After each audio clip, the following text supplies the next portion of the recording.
Okay, this is take 3 of the video, the very, very long odds of getting 138,000 votes in a row. And this is referring to Michigan, where supposedly after hours, 138,000 votes turned up for Biden. But the important thing is they were all in a row. And that's impossible. That's what I'm going to try to show with this video. And I'm trying to do this video in under 5 minutes. So let's see if I can do that. I think my other videos on this were a little bit long-winded.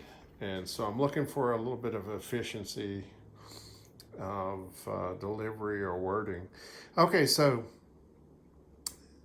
5 blues, 5 reds.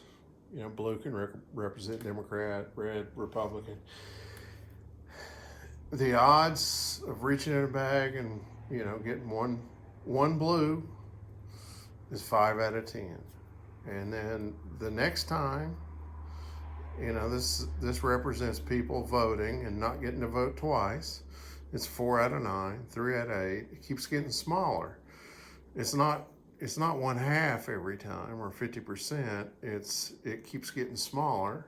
If you multiply that out, that's 5, 4, 3, 2, 1 on top and 10, 9, 8, 7, 6 on the bottom.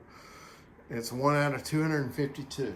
Your odds of getting 5 in blue in a row are pretty darn small. They start going up exponentially, obviously. Even more than exponential, actually. That's what factorial is. And I hadn't thought of factorial in the first video I did, but here's just a repeat of that calc. And then I noticed that the top is 5 factorial. The bottom is part of a factorial. And so if I take 10 factorial, which has the 5, 4, 3, 2, 1, and divide it by the 5 factorial, I get this number, which I need right here in order to get that calculation.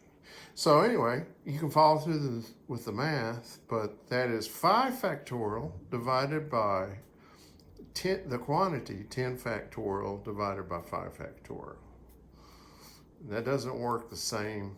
10 divided by 5 factorial is not 5 factorial. It's that number, which is a very big number, much bigger than 5 factorial. So if you wanted to do it in Excel, I've got it right there. You can pause the screen and you type in equal and then that. That's the way they do factorial in Excel. That's just the decimal that comes up. Do the inverse of it and you get 1 out of 252. And somebody said something was using the comparison of a coin. Now, if you flip a coin, it's a little different. So if you flip a coin, what it is 1/2 times 1/2 times 1/2 each time. And that's 1/32. So flipping a coin, I think it's a great analogy, actually. It's simple, but it's more conservative than this. So what I decided to do is I said, well, what's the closest I can get to 252 is all I did. And that would be getting 8, flipping the coin and trying to get heads 8 times in a row. That's what this means. So your odds of doing that would be 1 in 256 rather than 1 in 252, which is pretty close.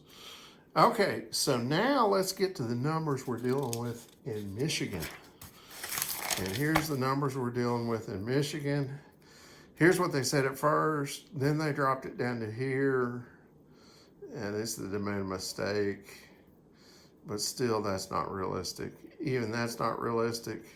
And I say not realistic, I mean literally Excel won't calculate that number and it won't calculate that number. It will calculate that number, and I've got that on the next page. And that is 1 divided by 9 times 10 to the 49th power. In other words, 0. So fraud happened. And that's 5 minutes exactly. So thanks for watching. Leave me a comment, or if you have a question, put it in the comments. Thanks for watching. Have a good day.